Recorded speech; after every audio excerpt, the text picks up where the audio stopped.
So I thought I would write down some resources in terms of today we're going to talk about how does Buddhism fit into your everyday life, and some good books actually we have in the library. We have quite a few, but some of the ones that I'm going to highlight. And one's doesn't well, I guess two of them are mine, but if anybody wants to borrow them. So have people read this one, Living Nembutsu by Jeff Wilson? Yeah, we had received, I think, 20 copies, and so we just gave them out to members. But if you haven't read it, it's probably the most practical book in terms of how to make sense of your life and how does Jodo Shinshu Buddhism fit into that. So he talks a lot about the fact that he feels that Shinran Shonin was a real radical when it came to Pure Land Buddhism, that he really took some ideas and revolutionized sort of some of the thinking in Pure Land Buddhism. But he talks about how Shinran's writing in particular fits in terms of how do you deal with issues like LGBTQ, transgender issues. So he talks a lot about, he called it queer Buddhism. And he says that Shinran and the historical Buddha were both considered queer at the time. He talks about how most Buddhist societies considered to be a minimum of 3 genders, and many of them said there were 4 or 5 genders. So they were quite revolutionary in that thinking. And then the second thing was he talks about engaged Buddhism a lot. So socially active, and why Buddhism, it makes sense for Buddhists to be socially active, environmentally conscious, all that stuff. So we're going to talk a little bit about that. A lot of the ideas that I've gained came from Jeff. Jeff, if no one's heard him, I'm going to try and invite Jeff out this year. He is a really, really good speaker. He's the assistant minister at Toronto Buddhist Church. He went through Tokudo in 2014, but he's a professor of religious studies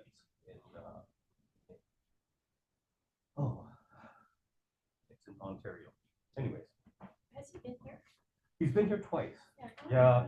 Just because Jeff and I have done quite a bit together. And so I've gotten to know Jeff through some of the courses that we've done together. He's helped me with a couple of writings that I've done. He is, in my mind, he's a prolific writer too. Like every 2 years he comes out with a new book. And he started off as a novelist, so he wrote mystery novels as a career, and then went into academia and became a religious study. And he was in one of the universities in New York and started going to the New York Buddhist Temple. And it was a Shin Buddhist temple. And anyway, so he became a Shin Buddhist. But the nice thing about Jeff is that he can, every time we've come, we've had him speak here and then also at the university with religious study. And he'll give the same talk, but he'll give it from a layperson's perspective and then turn around and give a very academic talk at the university. So he's very skilled that way. The other book that we talked about is The Dharma of Star Wars. It's a fun book. It talks about all the concepts of Buddhism that are held in Star Wars. The one that I just received recently from Matsumoto Sensei, I've met him several times now. He's actually coming to Canada. So he's going to become a minister in Canada in 2026. And the reason why it's delayed until then is he has a son who wants to finish high school in Japan. And so he's going to wait until his son's finished high school. But he's a very interesting fellow. He is a Jodo Shinshu minister, runs a temple in Japan. But he runs the temple and refuses to let the congregation support the temple. So he has 5 independent businesses. That's how he runs his temple. And one of them is how he actually brings ministers in and runs workshops on how to run your temple so it can sustain itself. But this is a best-selling book in Japan. And it's called Monk's Guide to a Clean House and Mind. Kind of like the Marie Kondo idea of how to tidy your house. But it really brings in why cleaning is such an important part of the practice in Buddhism. So it's a very practical book. I mean, it talks about even, these are the best supplies to have on hand if you want to clean your house or your toilet or whatever. So it's quite interesting. But he's going to come and become the director of the Living Dharma Center. No, so the Living Dharma Center technically is in Toronto, but he's going to live in Vancouver. So he wants to be able to be close to his businesses. So his second business that he runs is a business to help large corporations incorporate Buddhism into their business plans. Yeah, so he's now had 3 major companies in Japan have all of the executive scores of his course. And what he's trying to do is he's trying to make inroads into North American businesses. So he's actually visited Google and a couple of other companies, and Google has signed on for him to actually come down there and give multiple workshops. But he's really trying to make inroads with North American companies. So he wants to be situated in North America. Anyways, he's a very interesting fellow and a real entrepreneur. I would say I don't know for sure, but I'd say he's in his late 30s, early 40s. Yeah, so he's quite young. He's got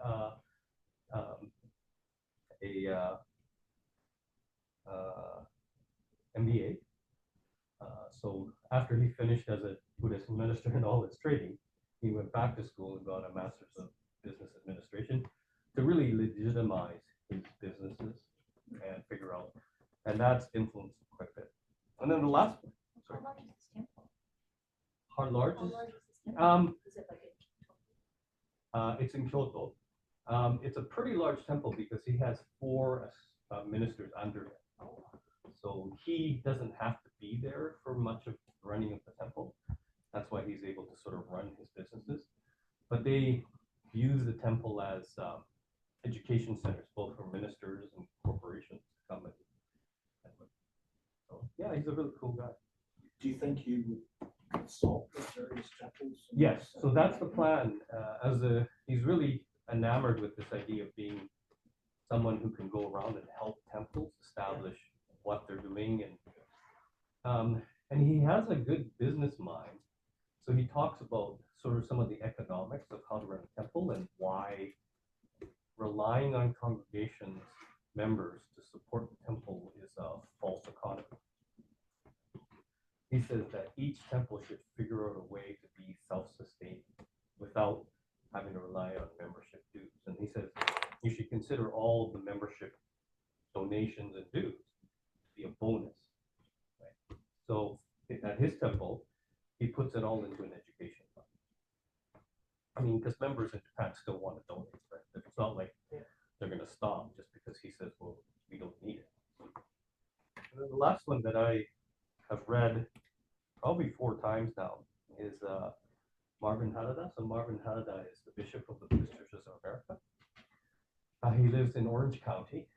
He has been the bishop now for 4 years, 5 years maybe. And these are just his Dharma talks, actually. But he's taken all of his Dharma talks that have to do with how does Buddhism fit into everyday life, and both from the perspective of his congregation, so what's happened, and he uses several examples of people who are real role models for him, and how they've gone through some difficulties, and how Buddhism, Jodo Shinshu in particular, has helped them figure out what's going on in their life, and then also his life. So he has 3 really funny stories about how, one story is about how one member made him so mad, and he was in his shower shaving, and he got so angry that he punched the mirror and it broke the mirror and cut his hand. and if you know Marvin, he is the most mild-mannered, calm guy you've ever met. So it must have been really bad.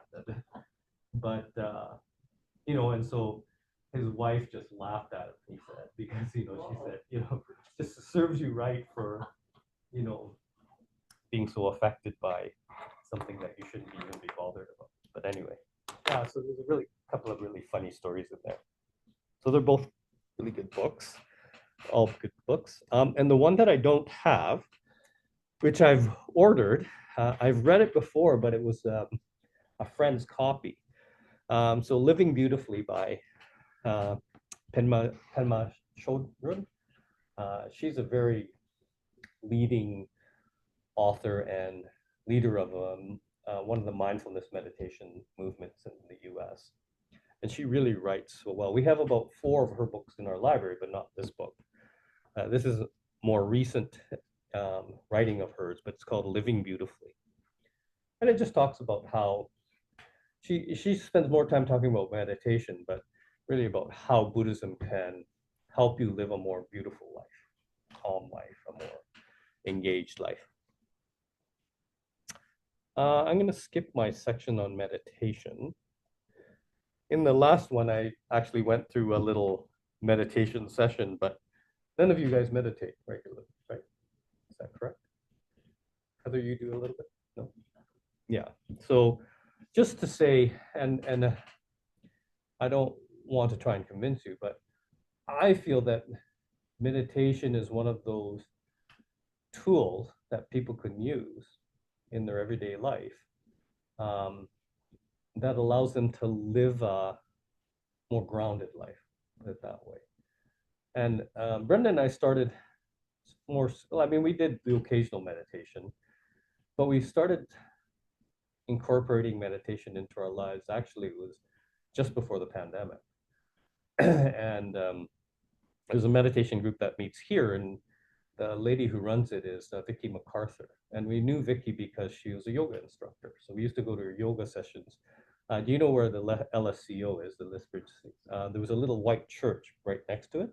And she used to run lots of meditation groups. And Brenda and I used to attend. One time I had a herniated disc and I couldn't do anything. And Brenda said, well, why don't you come to meditation? Maybe it can help. And I was shocked at how much that the stretching from yoga helped my back.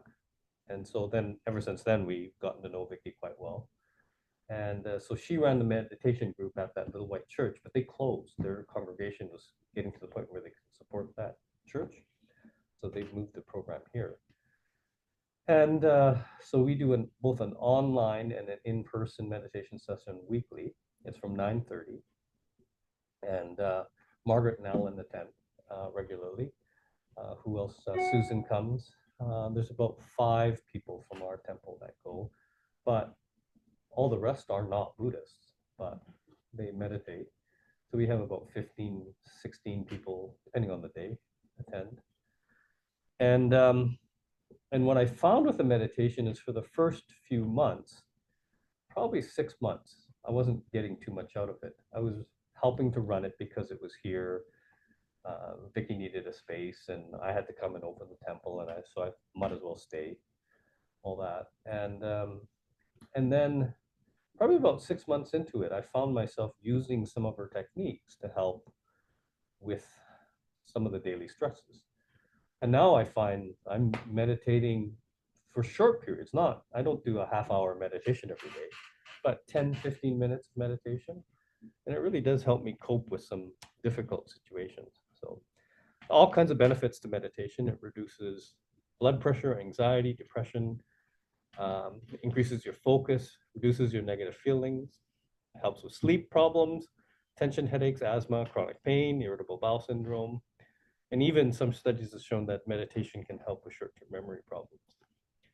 And most interesting to me is the fact that several studies have shown that mindfulness meditation and focusing on others can really increase your awareness of the suffering that other people are going through and help with compassion. So it's been shown that people who do meditate, now it's biased because people who meditate tend to be a little bit more compassionate and more left-wing thinking anyways, right? But Does she start a new session every year? it's a continuation. But having said that, every week Vicky changes her meditation sessions. So she does it partly to keep people interested, partly because she's sort of experimenting with what works. So this coming semester, we're gonna focus, and so this is what we do. We usually do some breathing mindfulness meditation for about 40 minutes, and it's guided. So she talks you through the whole meditation session. And then we usually have a discussion session for about 30 minutes. And the discussion is based on either something that she read, or in this case, for this coming semester, we're going to pick a book and we're going to read like 3 or 4 pages out of the book. And then we just discuss what we read in the book. And the books usually have to do somehow with meditation, right? So, or concepts. The last one we did was Thich Nhat Hanh's book on terrorism, how to deal with terrorism.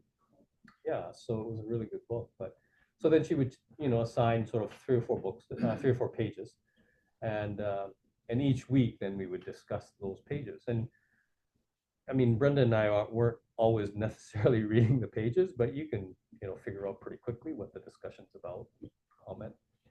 And then we finish with another 5 to 10 minutes of meditation at the end. It's really like I've gone through meditation sessions with probably 20 people, and she's by far the best instructor in terms of meditation. And I think it comes from her yoga instruction background. She's a really good yoga teacher. So she studied at Plum Village in Paris, in France. 3 times she's been with Thich Nhat Hanh, and several times in the US. So she goes on an annual meditation retreat for 2 or 3 weeks. It also helps that her husband, Doug MacArthur, he's a university professor. He teaches in the music department, drama.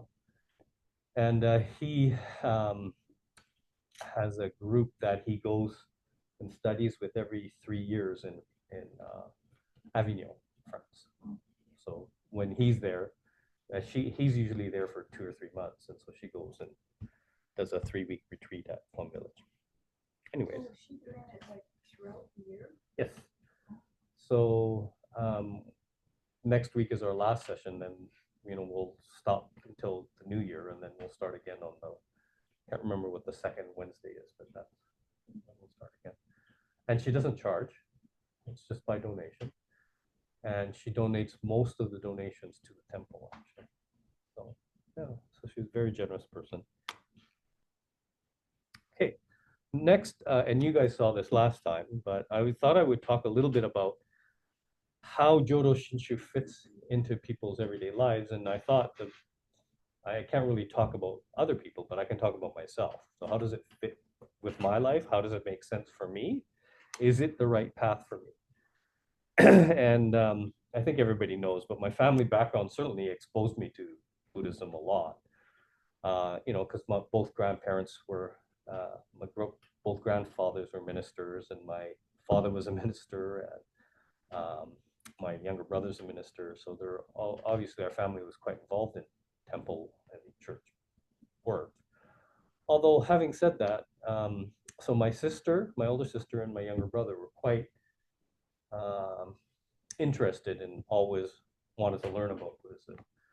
Me and my older brother Lester, we were just like, no, I mean, we'll help at the temple, but there's no way I'm going to study any of this stuff or learn about it. And it's funny because if you look at the kids of ministers, they seem to go one of 2 ways. So about a third of them become quite involved in the temple, become ministers or whatever. 2/3 shun Buddhism. So if you look at most of the ministers' kids in North America, they're not involved in the temple at all, right?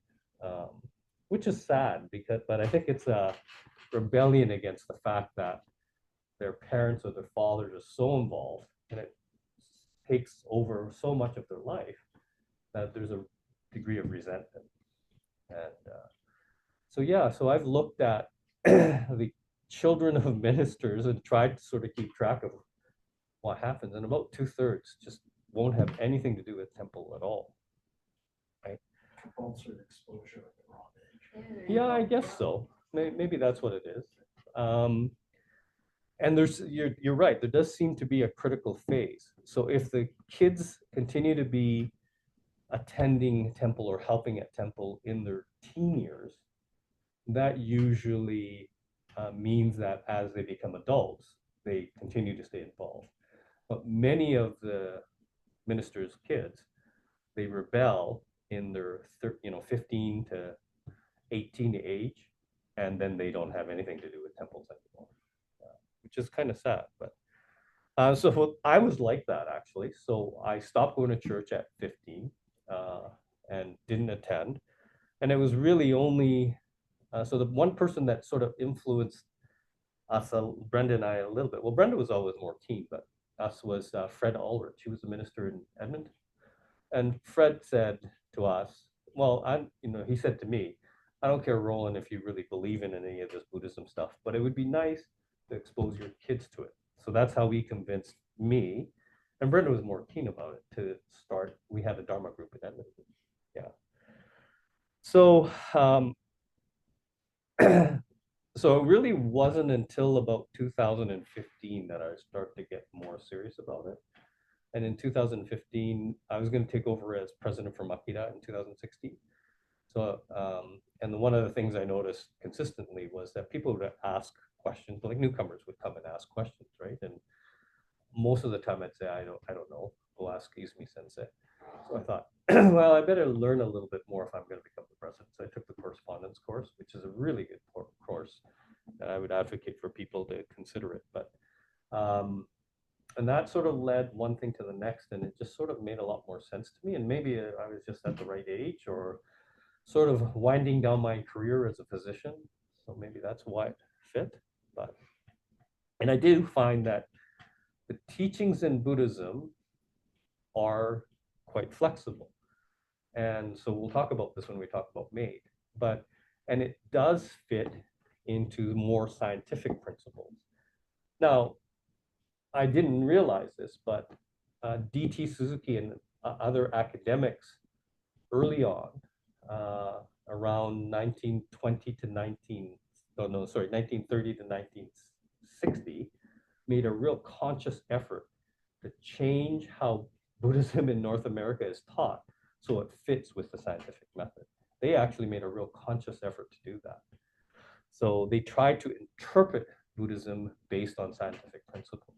And so there's a reason why it fits that way. The other thing for me is that self-reflection is really important. And when I say that, my family knows this quite well. I tend to be overly confident, I guess is the way to put it. When I was a physician and when I was a kid, my parents always used to say, "Oh, Roland will try anything because he thinks he can, do it, even if I, fell flat on my face and couldn't do it." So for some reason, I had this personality where, and my daughter's the same way. Charlotte's the same way. She'll think that she can do anything, and that's not a good thing. Yeah. So one of the things that I was told when I started to study Buddhism is that they said, you need to self-reflect more. That was the main thing that I was told, because they go through your personality. You have long discussions with some of the instructors and ministers, and they said, one minister said, you have to be more humble. You have to be more grounded. You have to be more. And so I've always admired people that were really like that. And the person that I think of in this congregation was Akira. Akira was, he's a brilliant man. He's accomplished so much in his life. And then he was so humble. And so I've tried to take on people like that as role models. My grandfather was like that, Grandfather Ikuta. He was very humble. He was very grounded. So that was the other thing, is I've encountered some really good role models.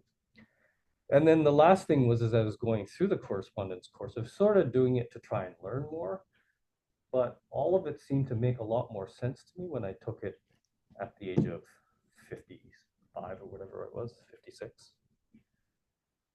So these are said to be some of the benefits of being a Jodo Shinshu Buddhist. So it changes your attitude from attitude of gratitude.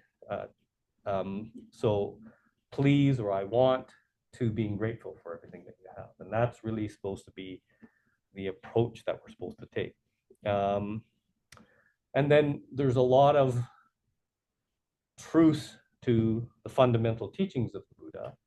For example, impermanence and interdependence. I mean, those just make sense to me, right? That yes, we're all impermanent, that life is constantly changing, that nothing ever stays the same, and that we're only here because of causes and conditions. And I forget the fact that these are real important principles, but they are the basis for much of the Buddhist teachings, and I think that they're scientific truths. I mean, I think that they're real truths to life, universal truths that I think most people can accept, right?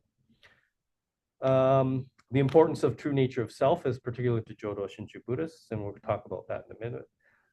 And then the other thing that I really found out as I was studying more is the importance of practicing as a Sangha, or being together as a Sangha. So I sort of took it for granted, the congregation that was around. You know, Mac Nishiyama is going to be around forever, and he's, you know, he was such a good teacher. But I didn't really realize how important that supportive congregation is until I started to study Buddhism more. Because many of these concepts and ideas, and even how to do good Dharma talks and all that stuff, you learn way better as a group than you do as an individual. When I was going through Tokudo, I'll show you some pictures of my Tokudo training, but I went through with a group of 21 people. It's the largest group of foreigners that ever went through Tokudo.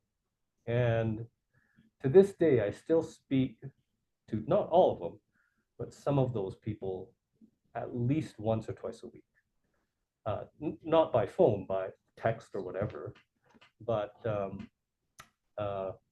and the thing that really encouraged me at Tokudo, because Jeff and I were looking at the room and saying, you know, these 20 people are going to be the major influence of what happens to Jodo Shinshu in North America, because all of us were from US or Canada. And the quality of the people that were in the room was so amazing that we felt really heartened. We felt, oh, this is good. So mutual support is very important. And then the whole concept of service to others is easy to say, you know, the importance of having gratitude and looking after others, dana, you know, giving selflessly and all that. It's easier said than done. And I think leading or reading the teachings, hearing about the teachings does help in that regard. It does change your mindset, that changes it away from being selfish and more towards helping others. So true nature of self, I just wanted to talk about a little bit. So in Buddhist cosmology or beliefs, there are sort of 4 components to any individual. They say that there's the mind, the body, the heart, and the spirit. And they say that all things have sort of 2 forms. They have a mass or a body, which is impermanent, but an energy. And people have had a hard time, you know, interpreting exactly what that energy is in Buddhism, because the closest thing, at least in Christian idea, is there's a spirit, a soul. And the interpretation in Buddhism is a little bit different than that. But basically what the Buddha said is that we are all part of a universal life force that exists, the Force in Star Wars. And that, and that's what connects us all. That's why there is this interdependence. And this universal life force, at least in our school of Buddhism, is represented or is symbolized by Amida Buddha, right? And I think that makes sense to me anyways, that there is this connection between all living beings, all things on this earth and throughout the universe, and that we are part of it. We're not separate from it. Anyways. So I was going to ask you guys some questions. So would you say that you're spiritual? Would you say you're religious? And what's the difference? Because I hear this all the time. My kids and their friends, the common thing that they'll say is, we're really spiritual, but we're not religious. So what would you say to that? Would you say that you're spiritual, Harry? Yes. Yeah. And equate religious, the religious part of it to being part of a sangha. Right. Yes.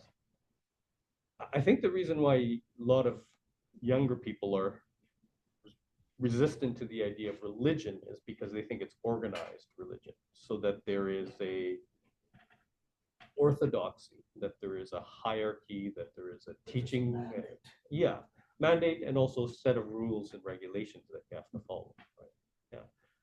Yeah. And so I think that's why many of them are hesitant. Like, they don't want to commit to coming to Sunday services. A lot of them are willing to come and help at Chamen, right? So the whole concept of the temple isn't distasteful to them.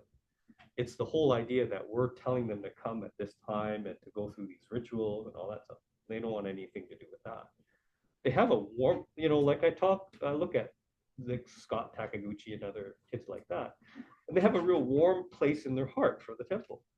And that's why a lot of them come out to help with Chamen suffer. Yeah, so anyways, and I'm going to talk about that a little bit. They just haven't realized yet that that's part of the whole Yeah, the religion. maybe, yeah. Or that we haven't changed our practices enough to fit what they need, I guess would be the way that I would think about it. Sunday is just one day a week. Yeah. But if we were to change it to a Friday afternoon and have wine and beer, that would probably be quite different. Maybe it'd be quite different. I think that's where Ikigomi is so important. Yes. Because it gives them. Yes. Absolutely. Yeah. But Ikigomi is capturing one group of kids, well, young adults. Yeah, so I do think as a temple, we need to make more efforts to make it less religious, as it were, and more spiritual. But I'm still struggling with how we do that. Keiko, would you say you're religious or spiritual? Probably a work in progress. Yeah. I wouldn't say that I was a religious person or a particularly spiritual person. To me, the religion is the set of rules. Right. The spiritual part is what you learn from it, how it Yeah, that's a good way to put it. your life. Right. Always trying. And that's the thing about like the young people is that they're not adverse to figuring out how to be more spiritual in their lives. I think that's what they mean. I'm spiritual, but I'm not religious. They're quite happy to say, and I think that's one of the reasons why mindfulness meditation is so popular, is because it helps people bring a component of spirituality into their day-to-day lives. So they're quite happy to do that. They just don't want to be part of an organized group. But the Sangha is very, maybe more important Yes. than the Then Dharma part of it, although, I mean, they all goes hand in hand, but I agree. I think that's the benefit of having a temple like this, is Yeah. that there are like-minded people who have potentially a huge positive influence on your life. I think you're right. That's what they're missing. And it's interesting because that's what they're craving in many senses, right? Like they want a community to grow up in, I guess. and once you get people coming and getting involved in all of the different things, it does really strengthen the Sangha. And then if you can convince the church, Yeah. it's a positive, because then the learning continues. Right. But as I've studied Buddhism, I certainly could say that I've learned more from the role models of the Sangha than I have in terms of how to live my everyday life than I have from reading about Shinran, for example. Right?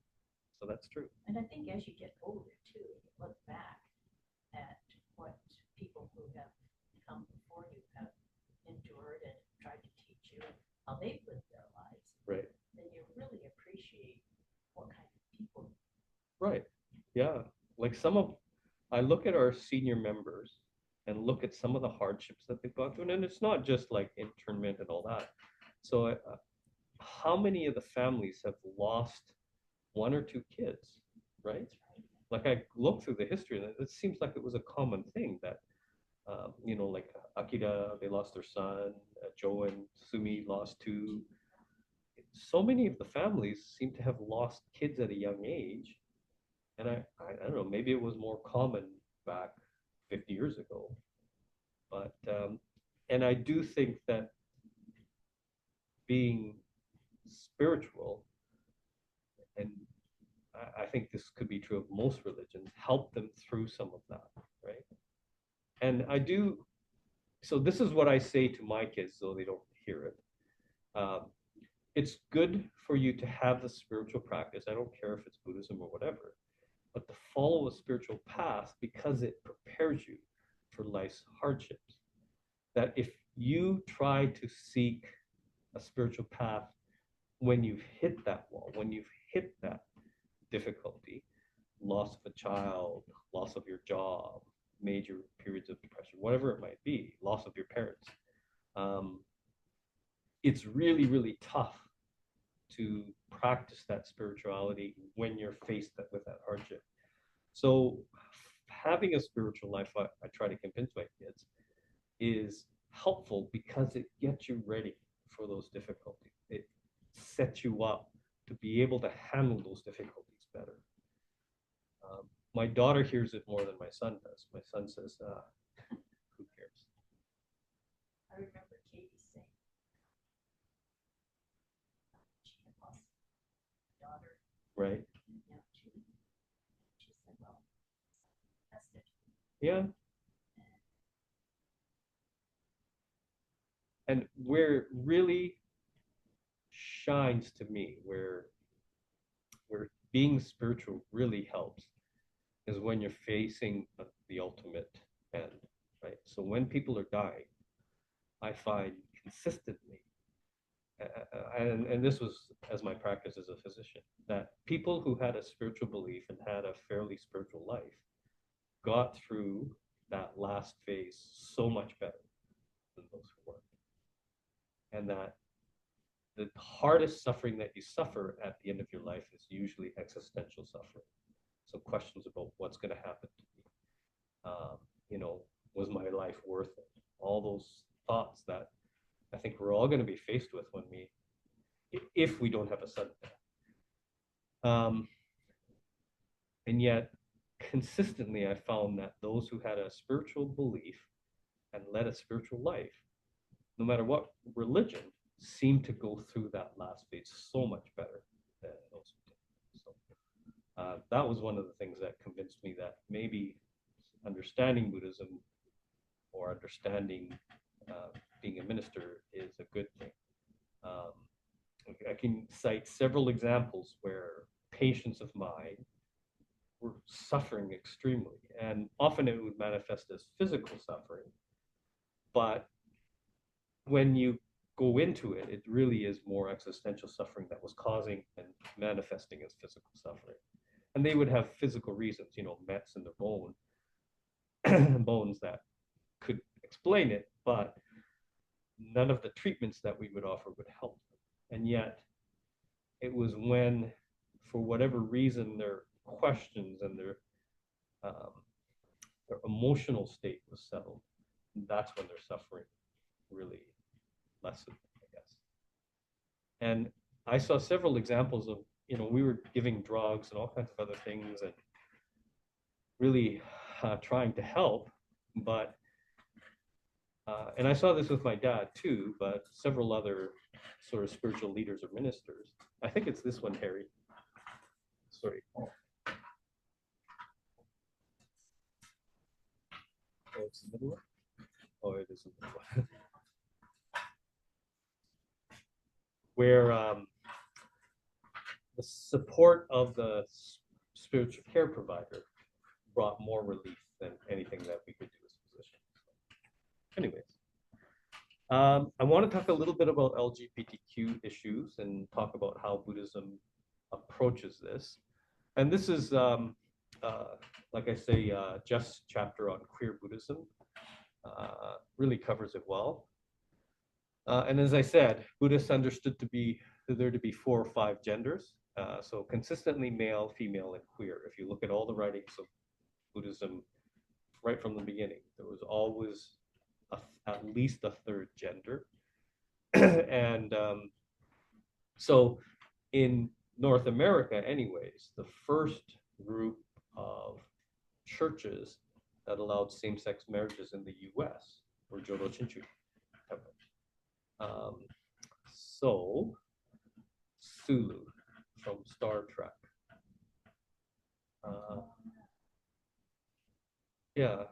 Oh, I've got blank for his name. George. So he was married in San Francisco by a Jodo Shinshu minister. He's not Jodo Shinshu himself. He considers himself Buddhist, but he doesn't consider. But he was married by a Jodo, and this was well before same-sex marriages were legal in the U.S. and it was state by state. So in 2004, the Ministers Association of the Buddhist Churches of America made actually a specific statement saying that there's no negative judgment of homosexuality in Buddhism, and that for 30 years, so starting in the 70s, they started doing same-sex marriages. It was about 86 in California where they were legalized same-sex marriages, so it was a couple of decades before. We wish to affirm the worthiness of all persons, independent of their sexual orientation, and so the Ministers Association said that they would oppose any governmental prohibition of same-sex marriages. So it's a pretty good statement for them to come out with. And this is the thing that I'm happiest about telling people about. So this is my Tokudo group. There's 21 of us who graduated. Really good group. Let's see, how many are Japanese Canadian? 1, 2. So these 3 people are from China actually. But so there's me, Landon, Todd, Cynthia, and there's 5 of us who are Japanese Canadian. All the rest were Caucasian, the 3 Chinese. 3 of them are British from Great Britain. But out of these, 9 are gay, and CJ is gender fluid. Yeah. So initially he said he was transgender, a male switching over to be female. But after we were in Japan, he said, okay, I'm going to be gender fluid, which means at times he identifies as male and at times he identifies as female.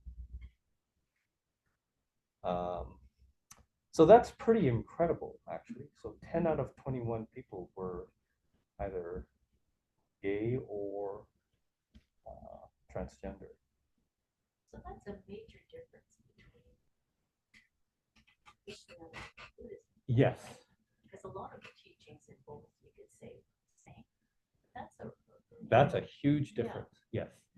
So, and we'll talk a little bit. There isn't a difference, and they just choose not to come out Christian. Well, so they keep saying that it's in the Bible. It's in this. I know. Yeah, I was going to say. Is that just like a translation thing, or is it?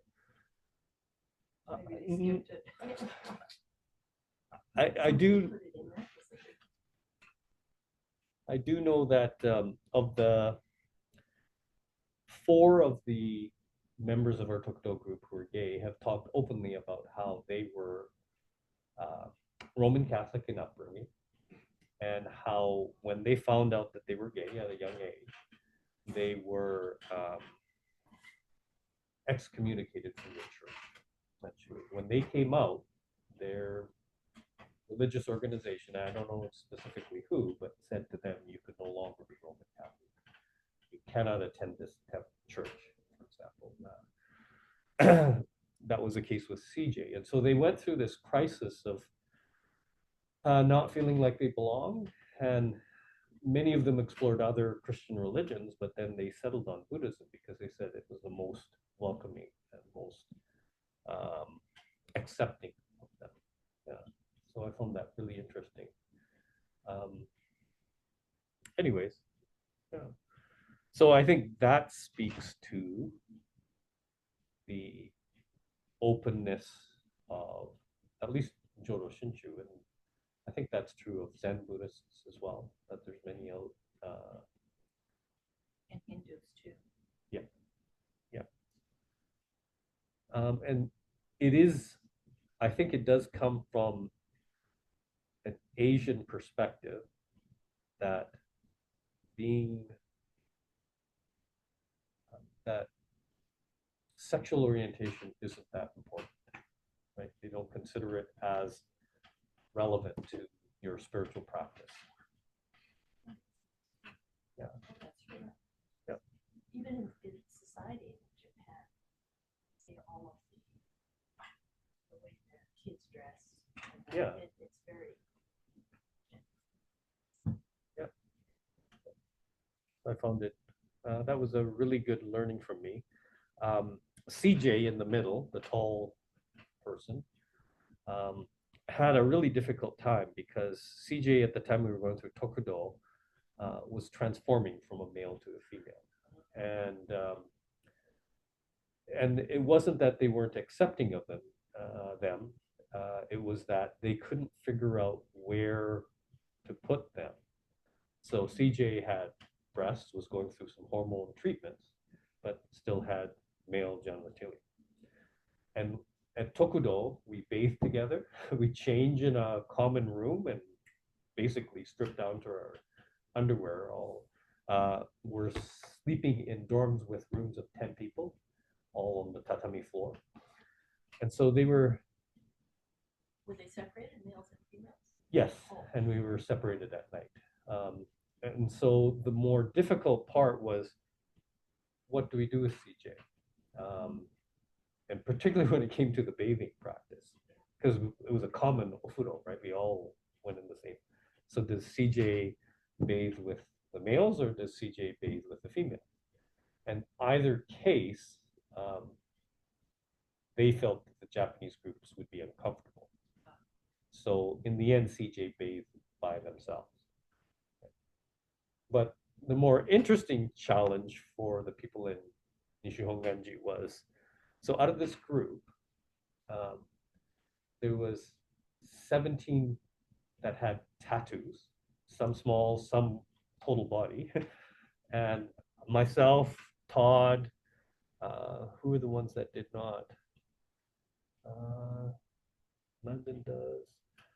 Oh, and the 3 Chinese people did not have tattoos. All the rest had tattoos. And you know how tattoos is a taboo in Japan, right? Yeah. Right. So that's so. So, for example, Jeff is wearing a turtleneck. Yeah, because he had a lot of tattoos. He has up to his ear actually, and so they were told that you have to cover your tattoos, and so when. So they were more worried about that in terms of the bathing practices because we bathed with all of the Japanese people, and they said all the Japanese people would be upset because they would think somehow that you're Yakuza. Oh, right. And as it turned out, though, when we actually went to Tokudo, we found out there was about 20% of the Japanese kids that had tattoos. So it was no longer felt to be a stigma. So then they relaxed about it. They said, "Oh, that's not a big deal." Are the public baths in Japan, like the general ones, they're not separated up by sex? They are now for the most part. They didn't used to be. When I grew up in Japan, like we lived in Japan for 4 years, we went into both male, and it was a community That's bathhouse. what I thought. Yeah. So we went in with, mom and Yeah. neighbor next And so door. now it's not like that. Most of them are now segregated by sex. So at Nishihonganji, the males bath, and then the females would go into the bath after. Or something. Maybe it needs to go back to the old way of life. Yeah, maybe. I thought I would talk a little bit about this book.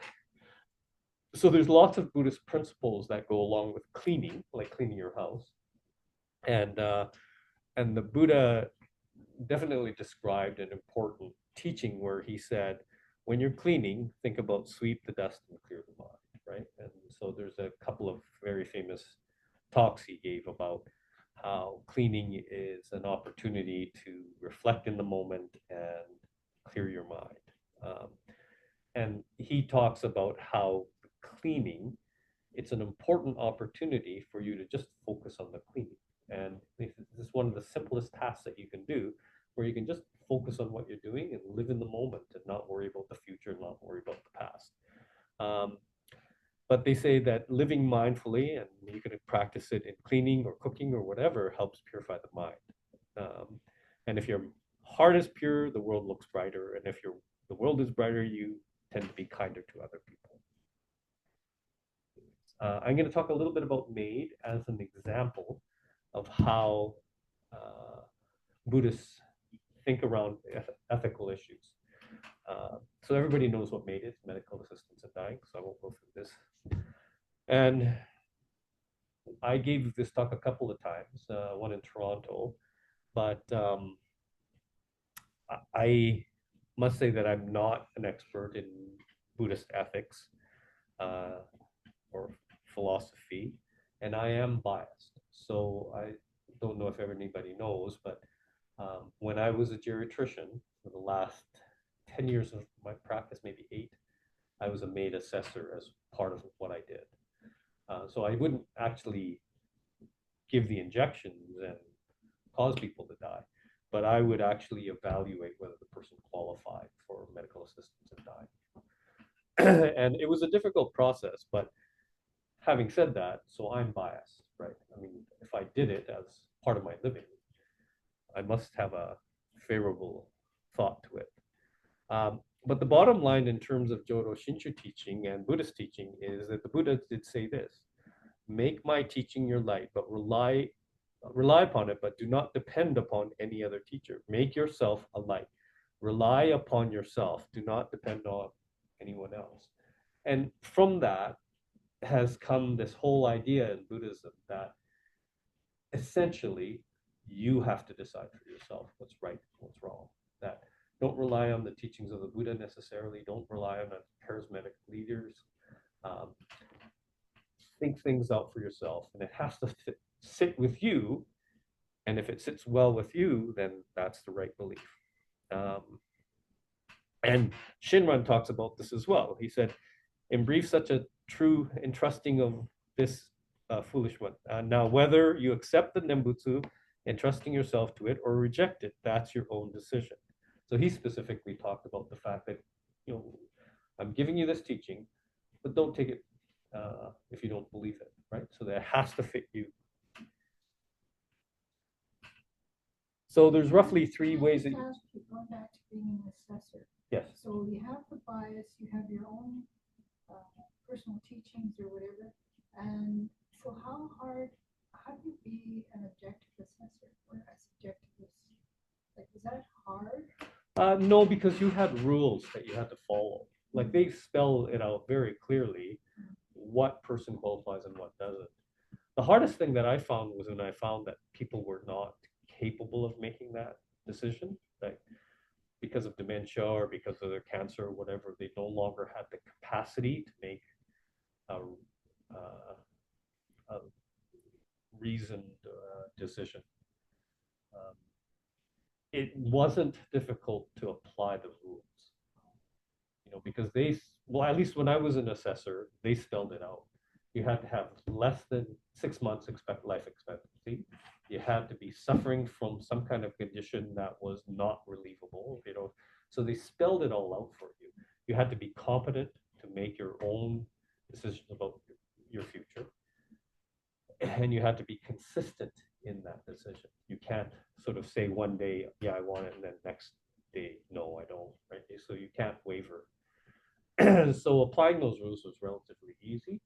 What I found really difficult was the emotional toll it took, especially when I found that the person wasn't capable of making the decision.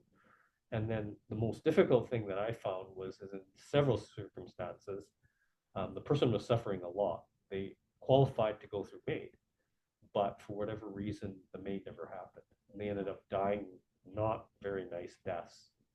There was one lady that I saw who was in a nursing home. She was young though, she was only 45, and she had a physical condition, a trauma that made her quadriplegic, no, paraplegic. So that's why she was in a nursing home. She also had some mental health issues, but she ended up coming down with cancer, and that was her terminal condition because she wouldn't die from her paraplegia. And so when I assessed her, I said, yes, she qualifies. She should go through MAID.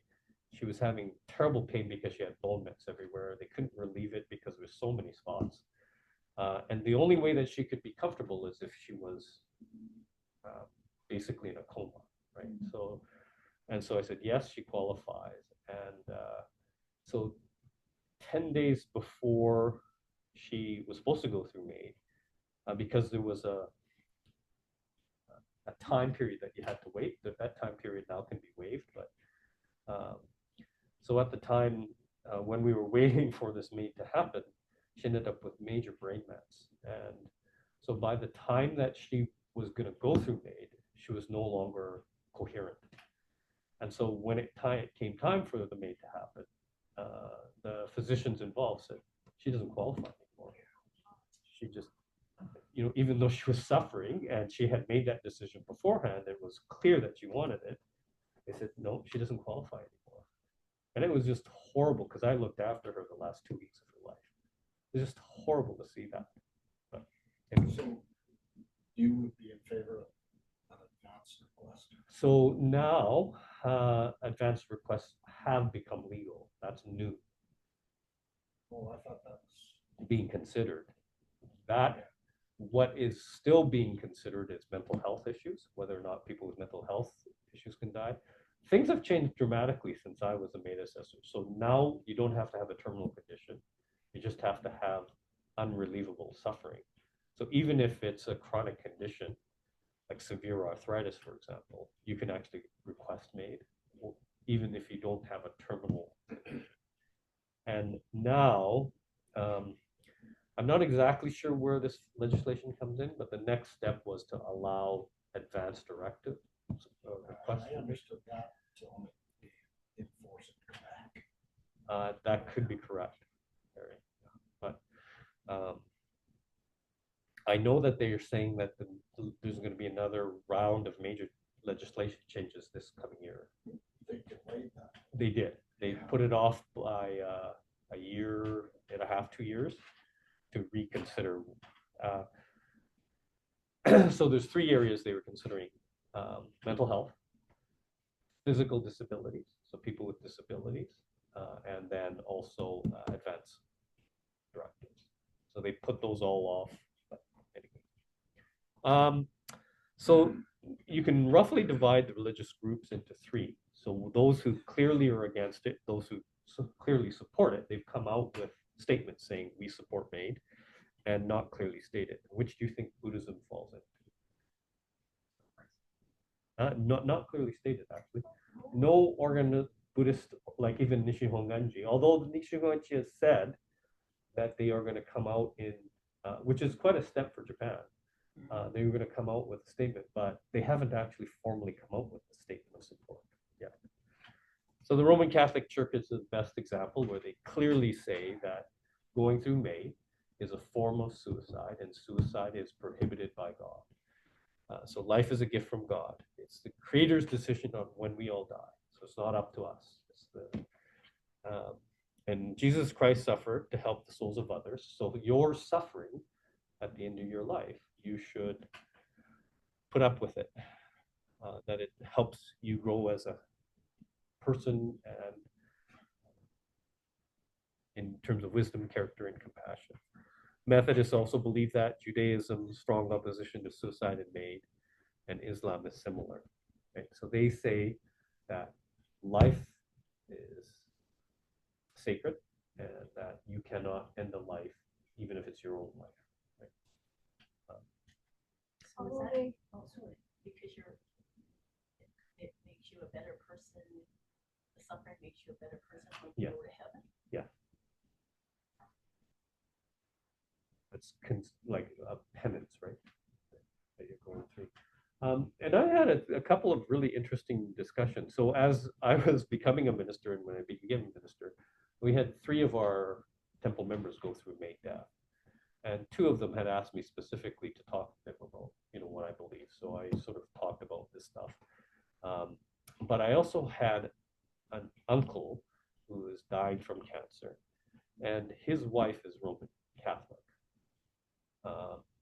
And so he wanted to go through MAID, and she said, no, I refuse to allow you to go through MAID. And so she talked to me, and we spent 2 hours, I think 3 different times talking about this. And in the end, he did not go through MAID. She had such strong beliefs about her religion that she said, but I want this fellow and I to be able to meet in heaven when I die. And if he goes through MAID, he will never get to heaven. So she did not allow it. I thought the Catholic Church view on suicide had changed. It's softened some, but they still have not changed their opinion about MAID. Mm. The other thing I was going to say about all those religious organizations is that none of them are pacifists. Right. Not known for their pacifism. Right. Yeah. And that always bothers me.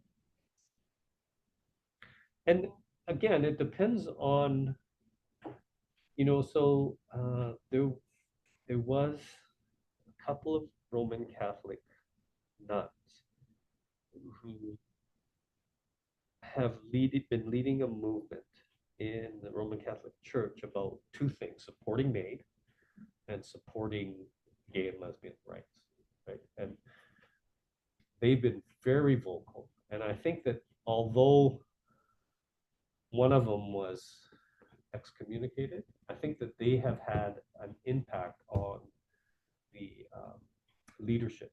So I know that the current Pope is said to be softening in his stance, particularly on LGBTQ issues, but also on MAID. So it'll be interesting to see. Probably the next 10 years, going to be major changes for the Roman Catholic Church, from what I understand. Do you not believe in martyrdom? Yes. A form of suicide, but for a cause The right that they reason. like, so. Yeah, I guess. I don't know.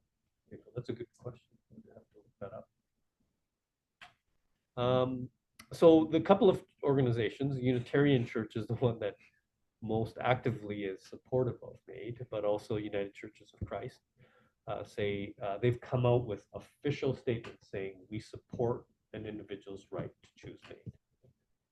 Is that like the United Churches that?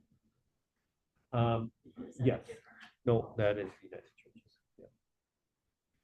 So it's good that there are a couple of organizations, but most Hindu schools, Baptists, Presbyterians, and schools of Buddhism have not come out with any official statement.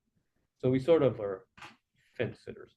So then if we don't have an official view, then the next way to try to analyze it is to go through the scriptures, right? So if you go through the sutras, what does the Buddha say about suicide and death? And so generally speaking, yes, Buddhists believe that life is sacred, that it's, there is less emphasis placed on life as being sacred though in Buddhism. And that's because historically we believed in reincarnation, right? We believe that there's this cycle of life and death. And so they used to say that the only bad thing about committing suicide, for example, was it would bring negative karma. So when people committed suicide, it was said that you went to a lower level, right? Because that was not a good thing. negative karma, right? Historically in Japan, though, there was sort of a lot of suicide, wasn't there? Yeah, there was. I mean, the samurai and kamikaze pilots, and Yeah. yeah, That was honored, though, right? Yeah. So it just depends on why you're committing suicide. no. I'm going to show you that I think that, especially for Pure Land Buddhists, but Mahayana Buddhists in general, there seems to be a tendency to say it's up to you, because there's evidence in the scriptures for both against it and for it. So hard is it born to be a human life, now we are living it. And then when the Buddha talked about the 10 evils and the 5 sins, he talked about killing as number 1. So killing yourself, so stealing, sexual misconduct, lying, gossip, all that. You can't kill your mother, you can't kill your father, and you can't kill Buddha. So they said, in his 5 precepts, he said, killing is not allowed. Right, try not to kill. So then on the other hand, the opposite view is that the main focus of the Buddha was to help people from their suffering, right? And so if you're suffering, and if made is a way to end that suffering, well, maybe the Buddha would say that that's okay, right? And if you actually look at the sutras that are attributed to the Buddha, he specifically talked about 2 cases. So one where a monk committed suicide, and where a monk assisted an individual suffering to commit suicide. And he said in both of those situations, it was okay, because the suffering of that person couldn't be relieved. And the only way that that suffering could be relieved is to help that person die. Right? So he actually, in the Pali Canon, wrote 2 specific examples where he said, this is okay. So it's a bit of a conflict, right? On the one hand, he said, don't kill. On the other hand, he said, in these circumstances, it's okay, right? So maybe if it's a relieving of suffering, it's not a killing. Yeah. So that's, I think, the view that the Buddha would take. It ends up being a bit of a thing about semantics, right? Yeah. But in Jodo Shinshu in particular, there's definite evidence that says that you are accepted just the way you are, Solomon, right?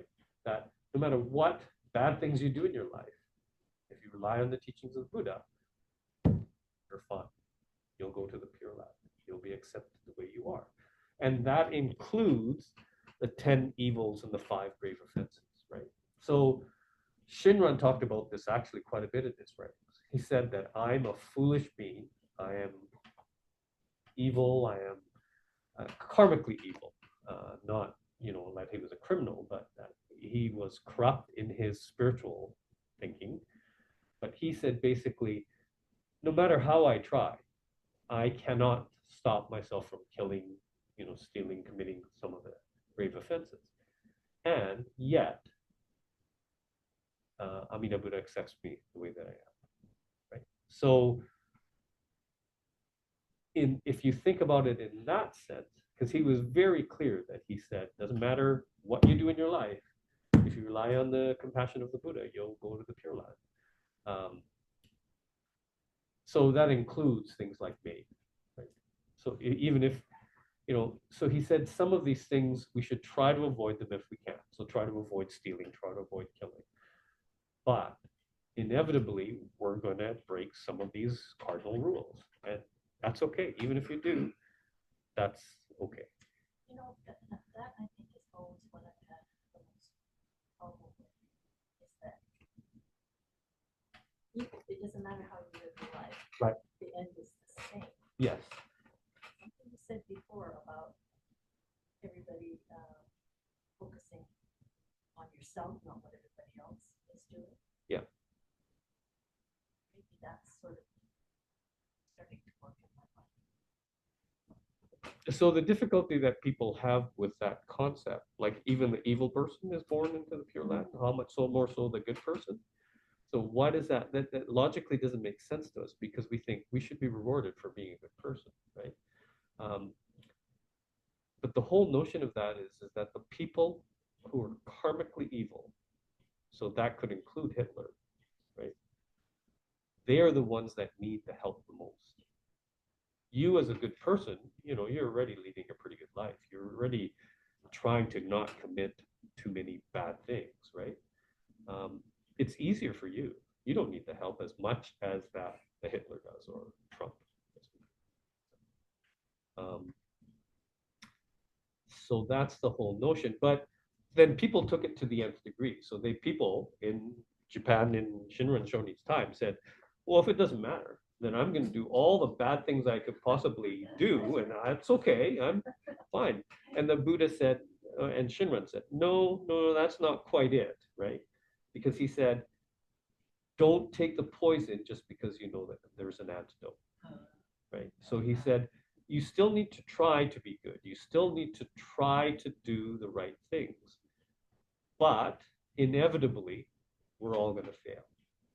Or he said, inevitably, I'm going to fail.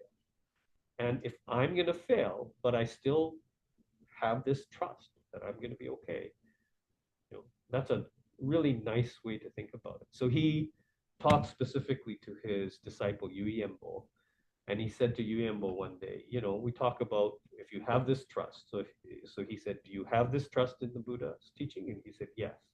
So he said, okay, I want you to go out and kill 1,000 people. I'm going to tell you to go out and amongst that crowd of followers, I want you to kill 1,000 of them. And Yu Yembo was kind of shocked, and he said, so Yu Yembo, of course, said, no, I can't do it. And Shinran said, well, if you have trust in the Buddha, you shouldn't have a worry about committing murder then. Like, if you really trust in Buddha's compassion, it doesn't matter if you kill them or not. And Yu Yembo says, but the way that I'm raised and the way that I think about other people's suffering, I can't do it. And he says, that's exactly right. That just because you have this trust doesn't mean that you shouldn't do the right thing. So that was a really important part of his teachings. And that was felt to be one of the things that had him excommunicate his son, right? To disown his son. Because his son was promoting the idea that you can do bad things and you're still okay. And so it's okay for you to steal or to whatever. Anyways. So in the end, my biased opinion is that if you are a Jodo Shinshu Buddhist, that you have to decide for yourself what's right or wrong, right? But that no matter what you do with me, it's okay. Right? So that's how I talked to the two people that asked me. And that's what I tried to convince my aunt. That at least in terms of our Buddhist belief, we believe that it's a way of relieving suffering. It's we understand that we are not perfect as beings, and so if our only way out of suffering is through made, I said that according to our teachings, it's all right. Anyways, the other thing that I did was I actually surveyed all the ministers when I gave this talk. And I asked all the ministers in Canada and about 10 ministers in the US what they think, right? So practical approach. And all of them, except for one, had supported someone through a made death. So that goes to show that it's probably, even though it might not be part of the Orthodox tradition. And the one then refused to? Or No, just never had an opportunity. Right? And he said he would support it if someone came to him. I think I'm going to skip this just because. So I want to talk a little bit and end with engaged Buddhism and how we can live our daily lives thinking about social justice, how to deal with discrimination, war, like example in Ukraine, poverty and homelessness, and climate change. And so the last two chapters in Jeff Wilson's book deal with that, engaged Buddhism. There's a whole branch of Buddhism, and it's multiple sects, so Zen, Theravada, who have formed a group centered out of Vietnam, probably partly because of Thich Nhat Hanh, that are called engaged Buddhists, socially active Buddhists. So they go out of their way to protest, they go out of their way, the peaceful protests, all those kinds of things, about climate change, about social injustices, Black Lives Matter, all of that. They were very active. A couple of my buddies from Tokudo led some of the movements. So in Minneapolis, what's his Lloyd Frank? Anyways, when There a George in there too? when he got killed by the police, they were very active in organizing the protests there. And it was peaceful protests, but they were some of the leaders of that. And so I think that where this comes from is there's two things. One is living a life of gratitude, but more understanding that we're all interconnected. And so that we are just part of this earth. And so it does make sense that we should support causes like climate change, like social justice, all those things. It does make sense. And then in terms of an ecological approach, I don't know if you know, but we're technically an eco-sangha, thanks to Dave Major. So solar panels, reducing plastic use, all those things. And they're pretty small things, but it makes a difference. And we're the only technical eco-sangha in Canada. There's several in the States, started but in Seattle by Reverend Castro, who's the head minister at Seattle Temple. And so he's determined certain criteria that says, okay, if you can do these things or think about these things, then you qualify as an eco-sangha, a sangha that supports environmentalism. A couple of other ideas that I think allow us to incorporate Buddhism into our everyday life. One I already talked about, Sonomama, we're welcome just as we are. So even the good can be born into the Pure Land, so much so the evil person, so we should care about others. We're all interconnected and with the world, so eco-sangha. But also the concept of mottainai, don't be wasteful, that really comes from a basic Buddhist philosophy. So expressing our gratitude, and so this whole notion of bodhisattva path, the fact that the Buddha and people in the past have achieved enlightenment, but they put off their enlightenment to help others, right? So this whole idea that our enlightenment or seeking to go to the Pure Land or becoming an enlightened being is not for ourselves alone, that it is meant to be for everybody else. And then the importance of Sangha, the importance of our community really helps us in terms of, especially with role models and others. And I was going to talk a little bit about, so there's a notion about the importance of your environment and the importance about the Sangha comes from, there's a metaphor used, a seed. If you put a seed on this table, it will never germinate, right?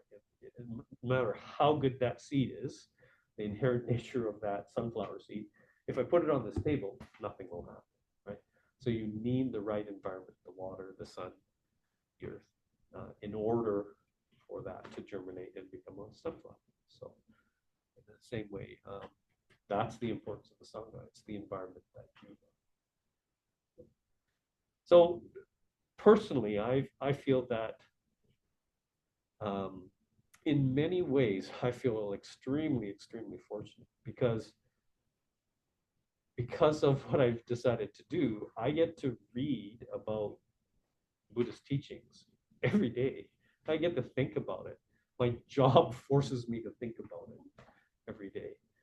And that's a really good thing. I mean, I'm extremely fortunate that I'm in that luxurious position to be able to do so. Because and Brenda would probably say the same thing, being in this position forces us to think about it more regularly, right? I mean, I have to think about my Dharma talks. And as a reflection of that, I think that it helps me to live a more Buddhistic life. I have been going to the prison to visit with inmates pretty regularly now. So I've been going once a week. And I meet up with some of the individuals there that have led an unbelievably challenged life. Like they've just got every strike against them. The last fellow that I met had committed murder. And he was so tormented by what he had done. And I was, and the interesting thing is I was comparing my life to his life, and he actually led a fairly privileged life. And this one moment of really bad decision making led him to commit, it was second degree homicide, not murder. So he ended up committing this horrible, horrible crime. And it was just a momentary lapse in his, I mean, that's the way he put it to me. And maybe it did, from what the chaplain told me, he led a pretty privileged and an exemplary life until this moment happened. And it was that single moment. And I think, holy smokes, like that could have been me, right? That could easily, if I was faced with the wrong circumstance at the wrong time of my life, because like when I was a teenager, I had a pretty bad temper. And I was thinking, oh, that could have been me easily, right? So I think, wow, how lucky are we? How lucky am I to be able to live this life the way that I'm living it? And I could be like that guy. I mean, he's quite a bit younger than me, but and so the opportunity that I have of going to the prison has really helped me, because it's helped me, one, feel, I guess, a little bit more compassionate to the people who are there. But two, it's really helped me understand that I live a pretty privileged life. Like I live a pretty darn good life. And if it wasn't for all of the circumstances, the causes of the condition that led me to this life, it could easily be me in that jail cell. It's just, when I think about when he committed the murder and when I was that age, it could have happened. Right? Just never know. I wonder when you volunteer at the Soup kitchen? when you're there, you think, what happened? Especially like before when you were there, sometimes families and Yes. kids and stuff. Yeah. What happened here? Yeah. Just want to stop my recording, sorry, first.